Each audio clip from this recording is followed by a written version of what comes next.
शहीदों की चिताओं पर लगेंगे हर बरस मेले, वतन पर मरने वाले का यही बाकी निशान होगा। जय हिंद।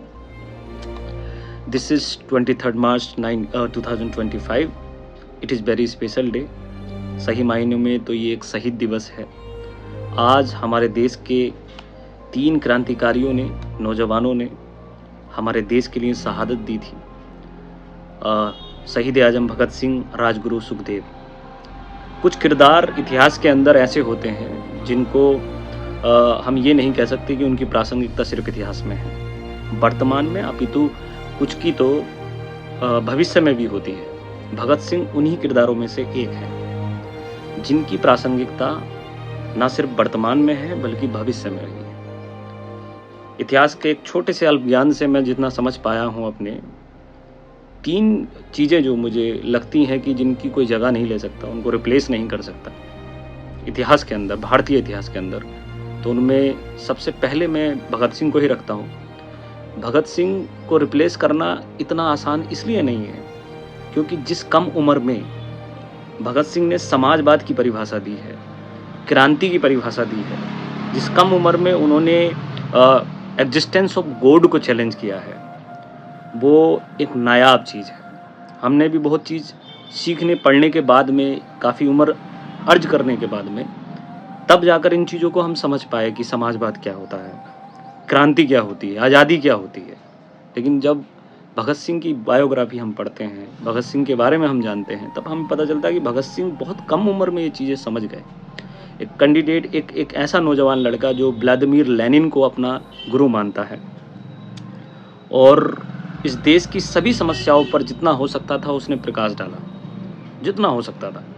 तो भगत सिंह हमारे देश के एक ऐसे सितारे हैं जिनको रिप्लेस नहीं किया जा सकता। दूसरे हैं अंबेडकर, उनको रिप्लेस करना आसान नहीं।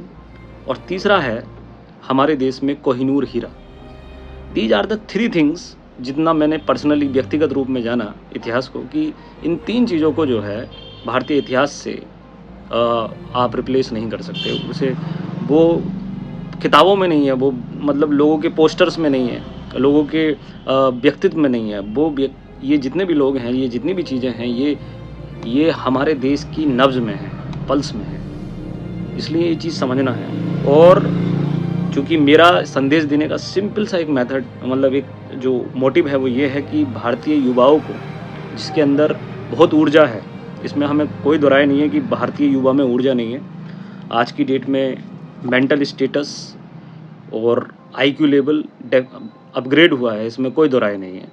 तो भारतीय युवा को एक डायरेक्शन की ज़रूरत है और अगर वो डायरेक्शन उसे मिल जाएगी तो डेफिनेटली वो अपना एक तरीके से प्रभुत्व कायम करेंगे, अपने आप को सशक्त बनाएंगे और उनकी ऊर्जा, उनका जो शौर्य है, उसको अगर भगत सिंह जैसी प्रेरणा मिल जाए तो definitely they can win the world. तो ultimately the message is this कि भगत सिंह, राजगुरु सुखदेव को सिर्फ याद कर लेना, उन्हें श्रद्धांजलि देना ही काफ़ी नहीं है, ठीक है। उनके विचारों को समझना पड़ेगा, उनके जीवन का संदेश समझना पड़ेगा। एक तो उन्होंने जो कहा है, जो विचार उन्होंने दिए हैं, वो समझने पड़ेंगे। एक उनके जीवन से हम क्या संदेश ले रहे हैं, क्योंकि हर एक व्यक्ति बहुत अलग अलग नज़रिए से बहुत कुछ सीख सकता है। तो ultimately on this occasion, on this day, I will appeal to all the youth of India, ख़ास तौर पर, कि वो उन्हें पढ़ें, उनके विचारों को समझें।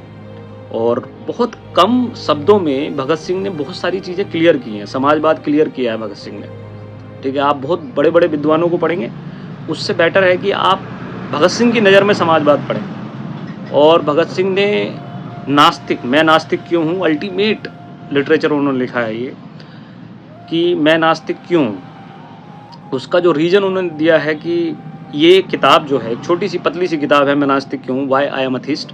उस किताब में उन्होंने रीज़न दिया है कि मैं नास्तिक क्यों हूँ, क्योंकि उनसे बहुत सारे लोग ये कहते थे कि तुम्हें घमंड है, तुम्हें ईगो है, तुम घमंड के कारण जो है नास्तिक बने हो। लेकिन उसी वजह से, उस चीज़ के जवाब, उस क्वेश्चन के जवाब देने के लिए भगत सिंह ने ये किताब को लिखा, वरना ऐसा कोई उनका मोटिव नहीं था कि वो एक किताब लिखें और अपनी वाहवाही कराएं, ठीक है। तो एक बहुत छोटी सी किताब आप पढ़ें, मैं नास्तिक क्यों हूँ।